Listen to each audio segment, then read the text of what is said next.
আমি চাইছি না আমার এক বুক খালি করে আমি আজীবন কত বছর বছর আমি কাঁদছি। এখন আমি তার কারণে আমার এই বাচ্চা আমি দিয়ে লাইতে চাইতে আছি, কারণ আমি তো রাখতে পারতেছি না, রাখলে খানা কষ্ট পাইবো, আমি কই থেকে খাওয়াইম। কথায় আছে, অভাব যখন দরজায় এসে দাঁড়ায়, ভালোবাসা তখন জানালা দিয়ে পালায়। অভাব এমনই নিষ্ঠুর যন্ত্রণা, যার তাড়নায় কুমিল্লার এক মা তার ২৯ দিন বয়সী নবজাতককে বিক্রি করে দিতে চান। এজন্যই তিনি খুঁজছেন বিত্তবান কাউকে। আমি এই বাচ্চা কারোরে দিয়ালাম, এই জন্য আমি ফুলাফাই নিয়ে কাজ করে মানুষের খাই। এর আগেও এই মা তার ৯ মাস বয়সী কন্যা সন্তান রাবেয়াকে বিক্রি করেছিলেন। এবারও অভাব অনটনের কারণে নবজাতককে কাউকে দিয়ে দেবার সিদ্ধান্ত নিয়েছেন তিনি। কুমিল্লা সদর দক্ষিণ উপজেলার শ্রীমন্তপুরের ভাড়া বাসায় সন্তানদের নিয়ে মানবেতর জীবনযাপন করছেন এই মা। সংসার খরচ না দিয়ে তালাক দিয়ে চলে গেছেন তার স্বামী ইউসুফ মিয়া। ডাক্তার তার মানুষ করতে পারবো না, এই জন্য বলছি মানে কারোর দিয়ে দিলে তারা একটা মানুষ করবো, পালে টালে বড় করবো। আর এবার ছিল আমি কোটনে কাজ করতে পারবো, আমার নিত না কাছে। যদি একটা হেরা যদি আমার খুশি মনে দেয়, তা আমার তো আরো 2টা মেয়ে আছে, এখানে আর 20,000 টাকা রেন্ট করে গেছে, ওই টিয়া রেন্ট করে চলে গেছে, তাই টাকাটি তো আমার দেওয়া লাগবে। আমি করতে আনবো খুশি মানে যা দেয়, আমি এদিকে রেন্ট সুদ করে আমি বাড়িতে চলে যাবো, কারণ আমার জি পুত্র আমি ছাড়া তার কেউ নাই।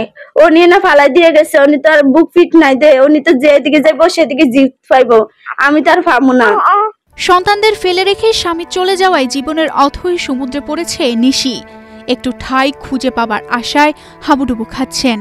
নিশি চাইছেন একটি বাড়ি ও কাজের ব্যবস্থা করে দিয়ে সরকার তার পাশে এসে দাঁড়াক। আমি এক সন্তান হারাই ফেলছি, তো আমি চাইতেছি, আমি চলতে পারি না, খাইতে পারি না, এখন আমার তো কেউ নাই, আমার পাশে কেউ নাই, আমার অল ফ্যামিলি গরিব, তারাও চলতে পারে না, আমরা চালাইবো, তো আমি চলে যেতাম। আমি যদি সরকার থেকে বাড়ি ঘর পাই, একটা কাজকর্ম পাই, তো আমার ছেলে মেয়ে নিয়ে আমি সুন্দর মতন চলবো। প্রতিবেশীরা জানিয়েছেন, নিশির স্বামী তাকে যখন তখন মারধর করত। স্বামী ছেড়ে চলে যাওয়ার পর এখন প্রতিবেশীরাই যে যার সাধ্যমতো তাকে সাহায্য করছেন, কেউ কেউ খাবারও দিচ্ছেন। আর এভাবেই কোনো রকম বেঁচে আছে এই পরিবার।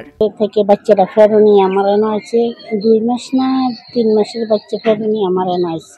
এই পর্যন্ত 1 কেজি চাউলও দিচ্ছে না।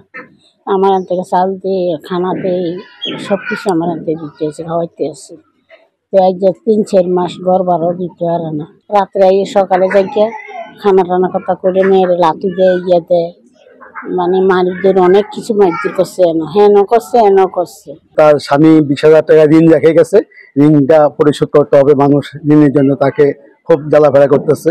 আমাদের পাশের বাড়ি ভাড়া থাকে, তখন এই হিসেবে অভাবনার ধরনে ঠিকমতো খাদ্য পাইতেছে না, না কাম কাজও কোনো বাইরে যে করতে পারতেছে না, ছোট ছোট বাচ্চা হলে যা। নিশির দুরবস্থার কথা জেনে ইতিবাচক সাড়া দিয়েছেন নারী বিষয়ক কর্মকর্তা। তাকে স্বাবলম্বী করার জন্য প্রয়োজনীয় ট্রেনিং ও আইনি সহায়তা দেওয়ার বিষয়েও ব্যবস্থা নেওয়া হবে বলে জানান এই কর্মকর্তা। বিডব্লিউবি কার্ড দিয়ে দিতে পারতাম। এই যে প্রশিক্ষণ আসতেছে, হ্যাঁ প্রশিক্ষণে এটা এখনো আসে নাই, মানে এই প্রজেক্টটা পাস হয়েছে, আসলে পর আমি আমার ট্রেনিং সেন্টারে ভর্তি করে দেব। 5 বছরের লামিয়া, 2 বছরের সামিয়া আর মাত্র 29 দিনের নবজাতককে নিয়ে বেঁচে থাকার জন্য যে প্রাণপণ লড়াই করছেন নিশি, তার অবসান ঘটুক। নিশি ও তার সন্তানদের পাশে সরকার বা সমাজের সচ্ছল কেউ এসে দাঁড়াক, হাত বাড়াক, আর নিশির সন্তানদের মুখে ফুটুক হাসি।